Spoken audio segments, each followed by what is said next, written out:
quelques semaines de notre retour au pays, qui se préparait ici, je ne comptais plus les alors, si est-il fini les vacances pour toi.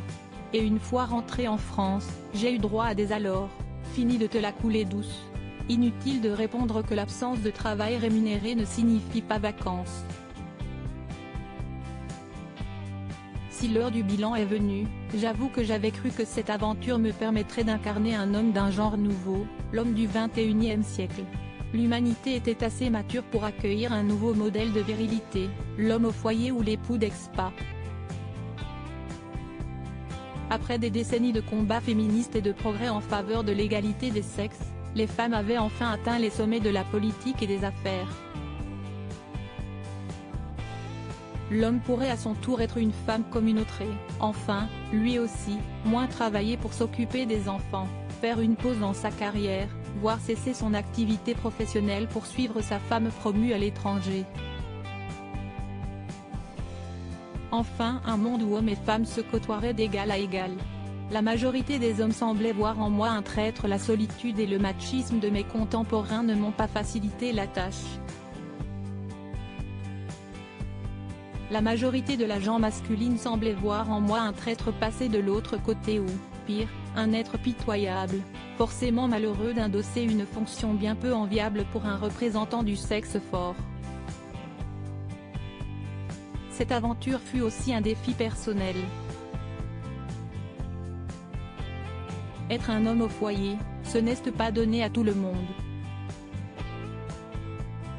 Ça demande de l'organisation. Si on veut, par exemple, éviter de retourner à l'école 3 fois dans la journée. Et ça demande de l'abnégation.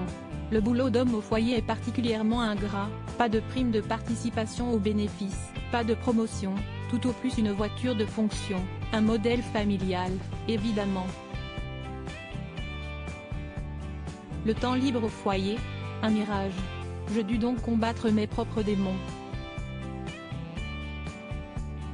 Les anciens, que je connaissais bien, ma tendance à la procrastination, mon manque d'organisation, ma soif de reconnaissance. Et un nouveau, mon machisme.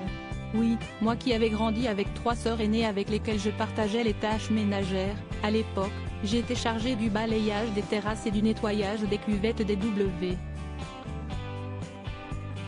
C'est oui, moi qui m'étais passionnée pour le féminisme en faculté de sociologie.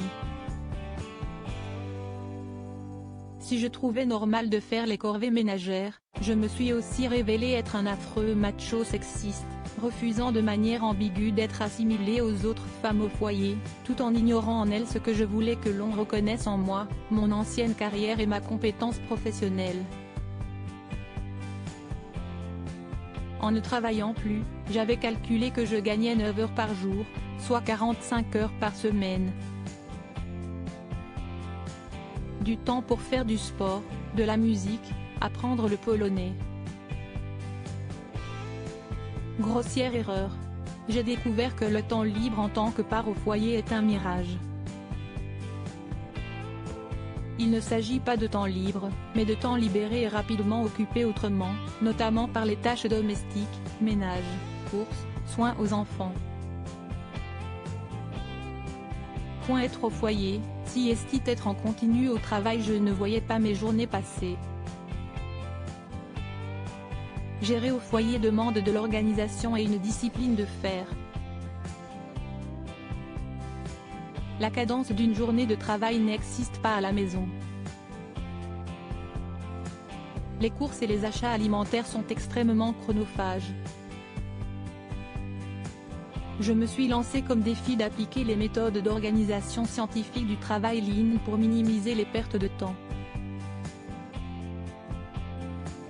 De 2 après-midi par semaine et une sortie quotidienne pour le pain, je suis passé à une demi-journée hebdomadaire et à un achat de pain tous les 2 jours. Mon record était d'acheter de quoi tenir 6 jours complets en 35 minutes de commission. Mon temps moyen plafonnait à 2 heures, car il ne faut pas oublier que le supermarché était, pour les mamans des camarades de classe de mes enfants et moi, le 2e lieu de socialisation après l'école. Si j'arrivais donc à regagner des minutes, voire des heures, chaque semaine. J'avais oublié qu'au foyer le temps n'est pas à nous. Il est aussi à votre conjoint et à vos enfants. Être au foyer ce n'est pas diriger la maison, si est vivre en continu avec ses supérieurs hiérarchiques. Être au foyer, si est être en continu au travail. La maison, si est le bureau, si est l'usine. J'ai aussi compris que la qualité de la relation que nous entretenons avec nos enfants ne dépend pas du temps que l'on passe avec eux. Seule la qualité des moments passés ensemble compte vraiment. Bilan, ma maîtrise du polonais se résume à aligner des mots sans décliner les noms et les adjectifs ni conjuguer les verbes. Comme la plupart des expats, nous sommes devenus des touristes compulsifs. Ma tentative de me remettre au sport a en revanche été couronnée de succès. J'ai commencé à courir humblement jusqu'à parcourir, après quelques mois d'efforts, le semi-marathon de Cracovie. Et, comme la plupart des expats, nous sommes devenus des touristes compulsifs. En moins de 2 ans, nous avons plus visité l'Europe centrale que l'Europe occidentale en toute une vie. Quasiment aucune capitale d'Europe centrale ou ville majeure de Pologne ne nous a échappé. Enfin, cette expérience avait renforcé notre couple. Au bout de 2 ans, l'homme du XXIe siècle qui sommeille en moi a enfin compris la signification de la complémentarité dans un couple. Cette histoire vous a plu? Retrouvez le premier épisode ici, gros bénard. Tu vas te faire entretenir et te la couler douce. Et le deuxième là, les autres expats s'inquiètent, tu ne fais pas le ménage, quand même? Si, pourquoi? Et retrouvez son histoire dans Un homme au foyer à la conquête du monde, de William Quentin, édition.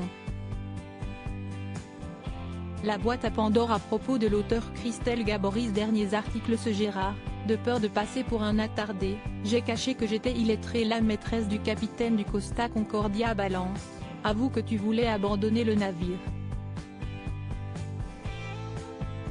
La plume de Sevan, grâce à Closer, nous allons pouvoir aider encore plus d'enfants hospitalisés.